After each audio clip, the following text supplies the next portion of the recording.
Which diet really works faster for diabetes?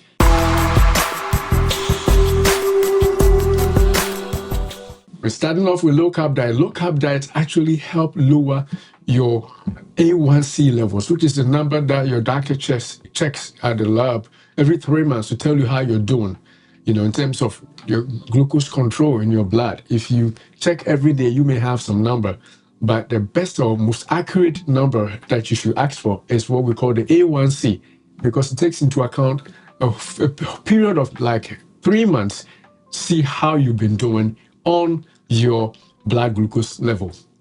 And studies have shown that if you are involved in low-carb diet, you potentially will drop your A1C levels faster, or I should say, you are going to have a better blood sugar control, translating into the longer term, which is 3 months check will show that your blood sugar levels are down or are better.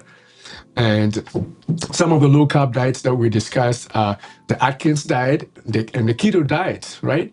We know about these. And I think there's another one even that we hit on, but these are the most popular ones.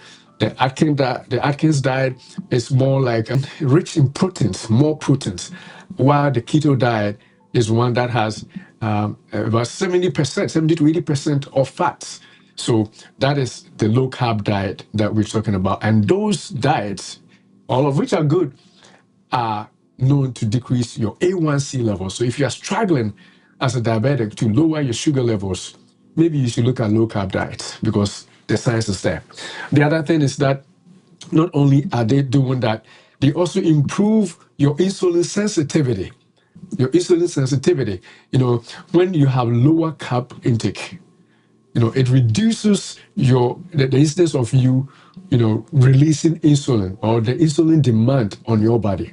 That helps, make sure that because there's not a lot of insulin demand on you, the little insulin that you have respond better. So it becomes more sensitive because, whatever comes out is used up. And if it's used up, then it's doing its job. And so it's sensitive. It's more sensitive.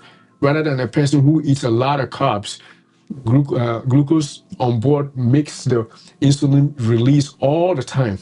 And so at some point, the insulin doesn't work. So that is one benefit of low-carb diets. And then another thing that we also learned is that low-carb diets also basically help lower your fasting blood sugar levels.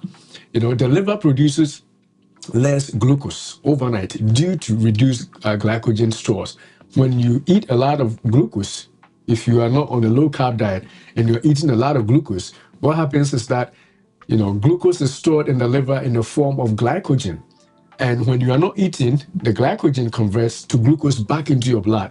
And so for people who are not eating a lot of carbs, they are not storing a lot of glucose in the liver. And so when they are not eating, their blood sugars don't go up as much, which basically means that they don't have higher blood glucose levels all the time, even when they are not eating. Fasting blood glucose levels are lower compared to somebody who is constantly eating carbs or carbohydrates, because you are storing a lot in your liver. And so even when you are not eating, your liver is producing glucose into your blood. That's another good thing about the low-carb diet that we have come to know.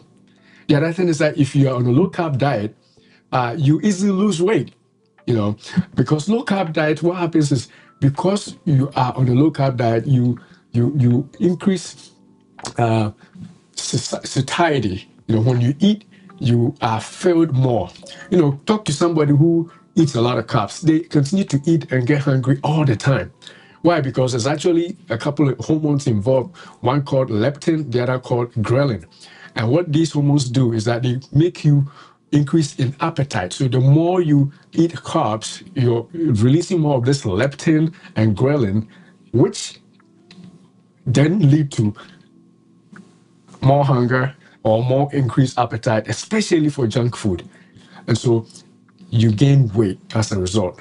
You're eating around the clock. Why? Because your appetite is already revved up just because you are eating a lot of carbohydrates. So if you want to cut back on your weight, one easy way is not starving yourself, but eat the right foods that don't have a lot of glucose or starches in them. Low carbohydrates will suppress your hunger or your your appetite, so you don't eat a lot and thereby gain a lot of weight. So you see, these are three basic but important benefits of a low carb diet. The other thing is in fat burning.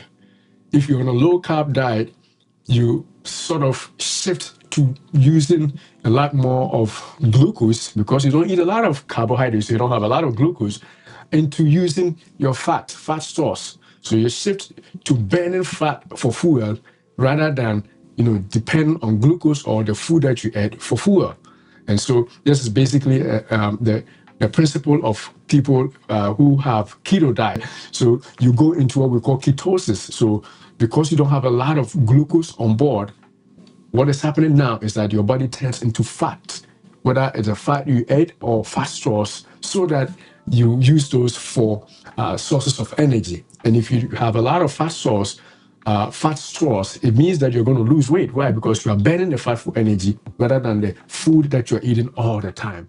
The other thing is that people on a low carb diet actually reduce water weight. Insulin levels lead to less water retention because you don't release a lot of insulin because you don't have a lot of glucose or a lot of starch on board. Then you don't need a lot of water. And if you don't have a lot of water, what happens is you don't have a lot of weight. So the more you cut back on the starches and the sugars, which are the glucose, the carbohydrates, then you are eventually going to lose weight faster. And weight loss is associated with improved glucose tolerance, or I should say improved blood sugar levels. And then also all the other things, even your blood pressure levels are reduced when you lose weight. Now, the other thing is that low-carb diet people also have stable or stabilized energy levels. And it makes sense, right? Because if you are not pounding on high energy foods, like your fofus, your bankus, your potatoes, your yams, your yucas, your garis, your whatever starchy food that you eat, or your sugars, your refined flour, your breads, and your baked goods, if you're not eating those, then obviously your sugars are not going to go high up when you eat something else. And so your sugars become stable. And if your sugars are stable, your energy levels are stable. If you avoid refined carbs, it prevents the crashes when your sugars are gone, and then the spikes when you eat.